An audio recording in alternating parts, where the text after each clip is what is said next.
चलिए आज हम देखेंगे proof of equation of motion by calculus method.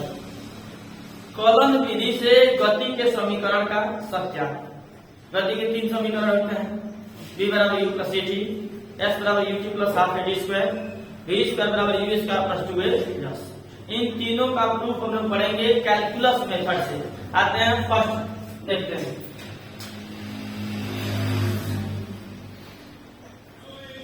देखते हैं फर्स्ट इक्वेशन ऑफ मोशन। देखिए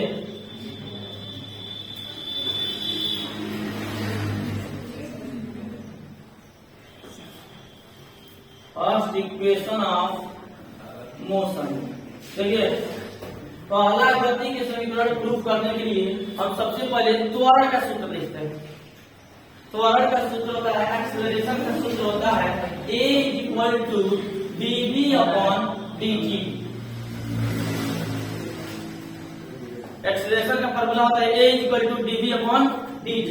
यहाँ से dt को प्रतिस्थापित करेंगे तो हमारा हो जाएगा a dt equal to dv।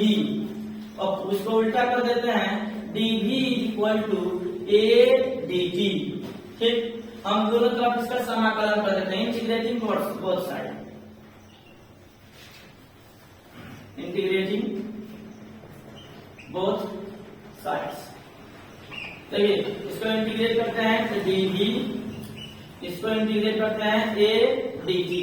dv का इंटीग्रेशन जो समाकलन होता है वो v होता है, ये कांस्टेंट ले आगे आ जाएगा। dt का समाकलन t होता है, आप c जो है, c यहाँ जो है समाकलन नियतांक है जिसका मान प्रारंभिक स्थिति से ज्ञात किया जाता है। यहाँ c जो है समाकलन नियतांक है, इसका मान प्रारंभिक स्थिति से ज्ञात किया जाता है। प्रारंभिक स्थिति क्या है? प्रारंभिक स्थिति का मतलब जब समय 0 हो, जब समय क्या हो 0। प्रारंभिक सिचुएशन जो है,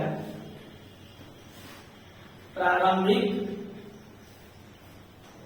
जो स्थिति है ये है समय 0 होता है, दूरी 0 होता है और जो अंतिम वेग होता है वो प्रारंभिक वेग होता है।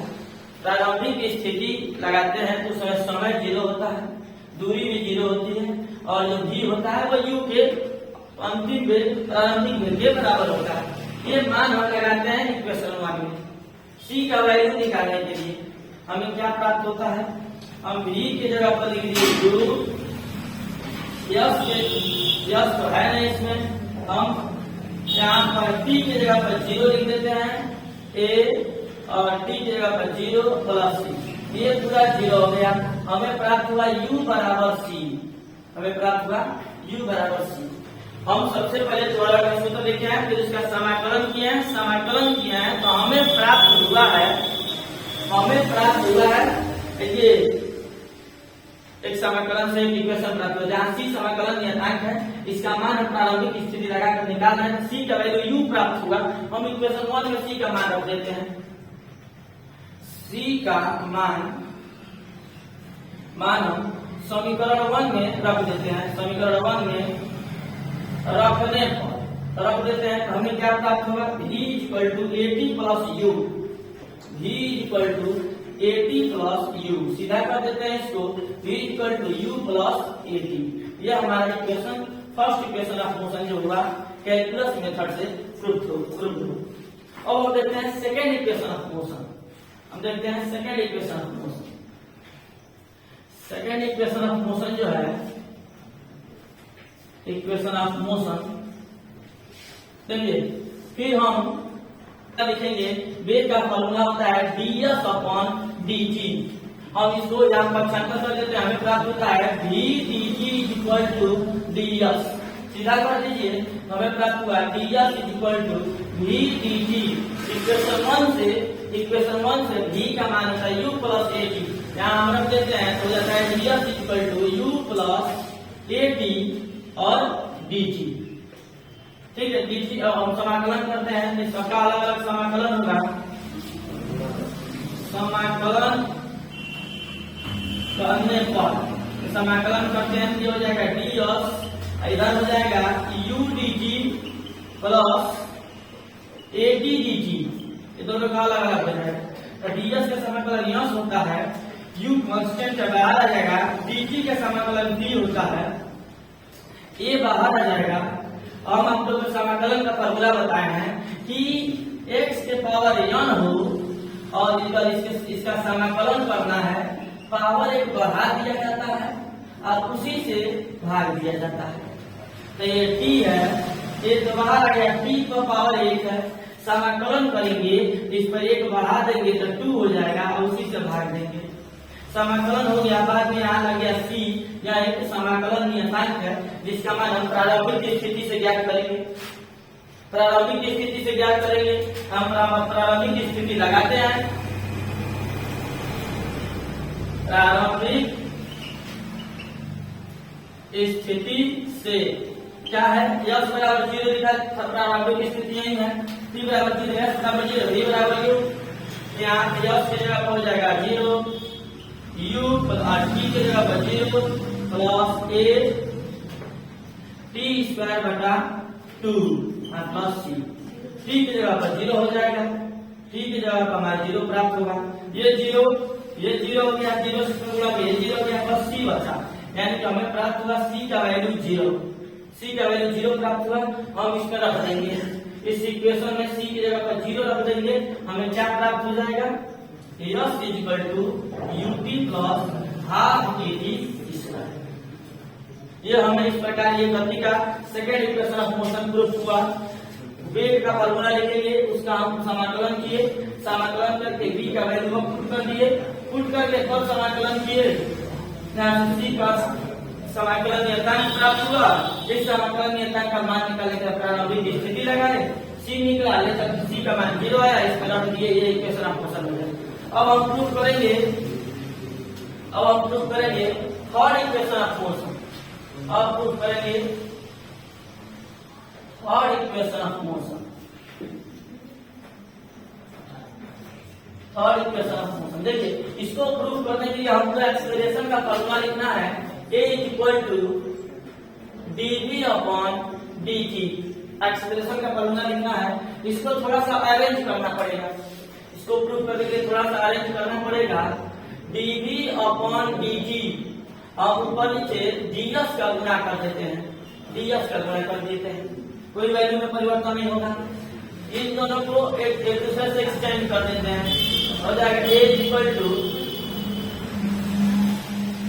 ये ds यहाँ आ जाएगा तो हो जाएगा dv अपॉन ds, और dt यहाँ चला जाएगा तो ds अपॉन dt। ध्यान दीजिए, यहाँ पर ये एक्सेलरेशन का फॉर्मूला था, ds गुणा किए, ऊपर कैसे लाने दिया dv ds, नीचे मतलब अदला बदली कर दिए, ds यहाँ गया, dt यहाँ गया, क्योंकि सब गुणा में है, तो गुणा में क्रमिक नियम का पालन होता है। देखिए a इक्वल टू हमें क्या प्राप्त हुआ, a equal to dv upon ds, ds upon dt वेग का सूत्र होता है, यहाँ से लिख लीजिए, वेग हो गया, ये उधर चला गया, a ds is equal to क्या हो जाएगा v dv। हम इसका समाकलन कर देंगे, a ds is equal to v dv, ये कांस्टेंट बाहर आ जाएगा, ds का समाकलन s इक्वल टू v, अभी आप लोग को बताए हैं पावर 1 हो उसमें 2 बढ़ा दिया जाता है और उसी से भाग देते हैं, 1 है कि हो जाएगा 2 बटा 2, आप लोग ये समाकलन किया था, इक्वेशन 1 ये हमको प्राप्त हुआ। ठीक है, अब हम क्या करते हैं, अब इनिशियल कंडीशन प्रारंभिक स्थिति लगाकर c का वैल्यू निकालेंगे और इसमें रख देंगे। तो प्रारंभिक स्थिति लगाते हैं, प्रारंभिक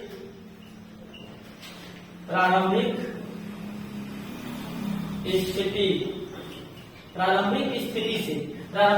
से हमें क्या प्राप्त होगा, हमें यश 0 होता है, यश क्या होता है 0 होता है, दूरी 0 होता है, समय 0 होता है, अंतिम वेग u हो जाता है, यश 0 हो गया, v इसके जगह पर हम लिख लेंगे u square by 2 plus c, ये a में 0 होगा, ये 0 हो गया, हमें ये इधर आएगा माइनस में प्राप्त होगा, minus u square by 2 equal to c का वैल्यू हमें प्राप्त हुआ u स्क्वायर बाई 2, इसको लेकर कभी क्वेश्चन 1 में रख देते हैं। c का मान समीकरण 1 में रखने पर c का मान समीकरण 1 में रखने पर देखिए c का वैल्यू हम समीकरण 1 में रखते हैं तो ये हमें प्राप्त होता है कि s equal to v square upon 2 r plus c के जगह पे minus u square upon 2 c के जगह पर माइनस u स्क्वायर अपन 2 से समेट गुणा कर दीजिए तो हो जाएगा 2s equal to v square minus u square समेट 2 का गुणा कर दीजिए। हम इसको इधर पक्षांतर कर देते हैं, ये नेगेटिव और पॉजिटिव हो जाएगा। u square plus 2as equal to v square सीधा लिख दीजिए v square equal to 2 square plus 2as। इस प्रकार में ये तीनों गति का इक्वेशन प्रूफ हुआ। पहला इक्वेशन ऑफ मोशन प्रूफ करने के लिए हम एक्सेलरेशन का फॉर्मूला लिखेंगे। Second equation of motion proof करने के लिए वेलोसिटी का फॉर्मूला लिखेंगे ds/dt, इसका वैल्यू पुट करके इंटीग्रेट कर देंगे। फिर third equation of motion proof करने के लिए एक्सेलरेशन का फॉर्मूला लिखेंगे। यहां पर इसे ध्यान देना कि इसको अरेंज करना है, अरेंज करेंगे। यहां पर ये ds/dt एक का सूत्र हो जाएगा v रखेंगे, ds इधर रखेंगे, समाकलन किए कांस्टेंट c आया, इसका हम अपना इनिशियल कंडीशन लगा के हम समाकलन नियतांक का मान ज्ञात करेंगे। इस प्रकार हमें ये प्राप्त हुआ गति के तीनों समीकरण। इसको प्रैक्टिस करेंगे, इसको अपने नोटबुक में नोट कर लेंगे।